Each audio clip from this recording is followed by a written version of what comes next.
on the current broadsheet, which just came out today on purpose, and I gotta use, this is 8-point type, so I gotta use my glasses. Alright, so I'm not going to go in, I'm not going to tell you the whole story, it's a little bit too long. I just want to read the poem which tells you what is represented by this, this logo and this flag. This was written 30 years ago on the top of South Mountain San Pedro Range, Cedar Grove, New Mexico. Speech from the sacred mouth of the land. On South Mountain with a fly and a flag, I have come here to help reclaim the land of America for the people of America, as thunderheads beyond the plains resound in response with their rumbling. First flapping from atop an oak, robor rubur for strength, give us all the unfailing strength to defend the right this flag is meant to mean. Forceful speech from holy mouths and speech from the sacred mouth of the land. Son los lugares que hablan. Let this place say to all who will hear, the earth is our source and the source of all we hold dear, and must be allowed to breathe and bring forth as it was in the beginning. Leave the city 25 years, and roots and branches will crack the sidewalks and parking lots back into sand and stone.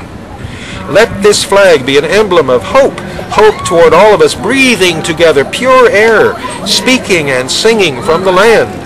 Now affixed to the rough, irregular bark of a pine, one of the few remaining of what must have been once an entire mountaintop of pine, a few logs and stumps here and there as clues.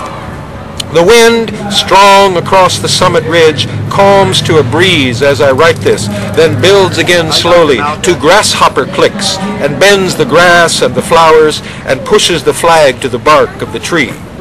Whitman here with me, he says, that only holds men together which aggregates all in a living principle, as the hold of the limbs of the body, or the fibers of plants.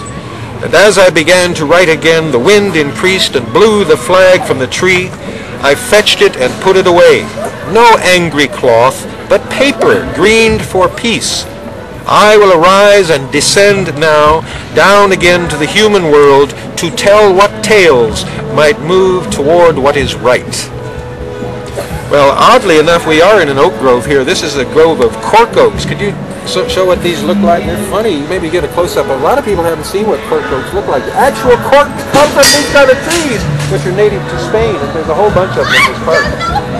Okay, basically that's the story, and I think we're not going to use up too much more of our battery time to tell you what I have to say about things.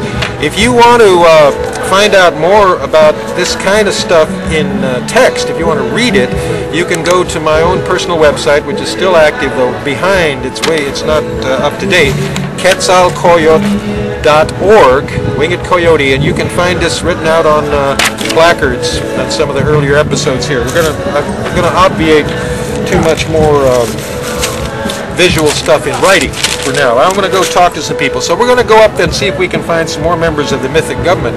Richard Snow, our ambassador to Russia, didn't know he was on his way to the library. He said, I can't wait to be on TV, or what I call a computer TV, right?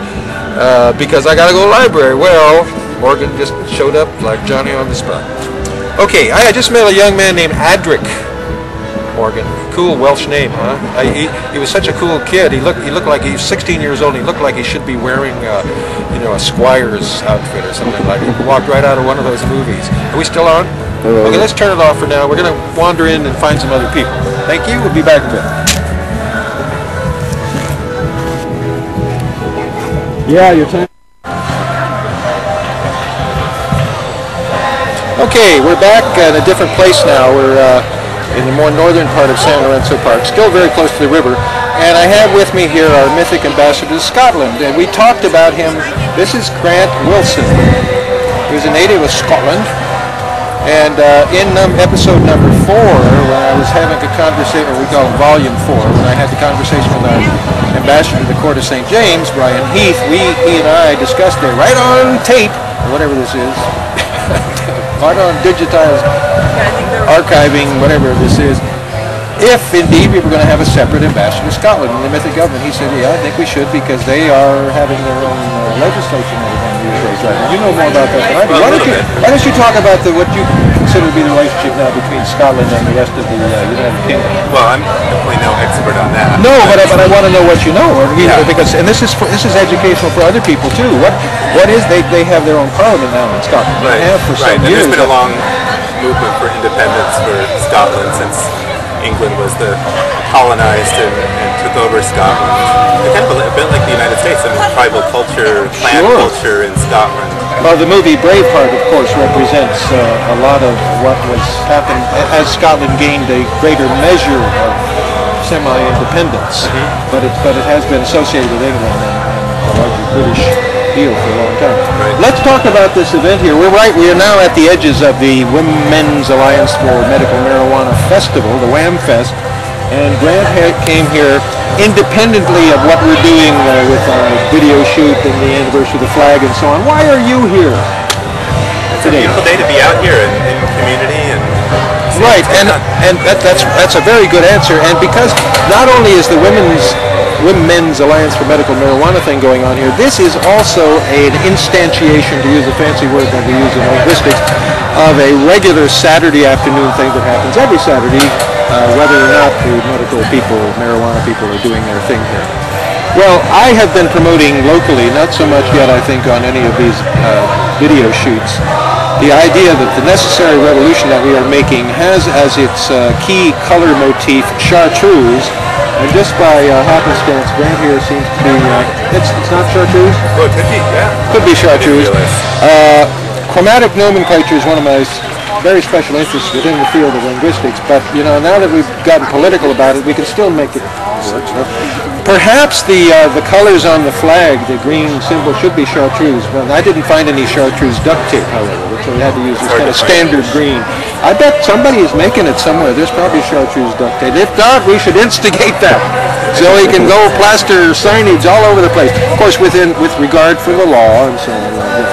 That duct tape is easily to remove in many cases. But it's good stuff for tying things together. Well, we're going to leave you now. Thank you very much for everything. Keep in touch, and we're going to go see who else we can find. We got Richard Snow on earlier. He was waiting there right at the bridge when Morgan came across.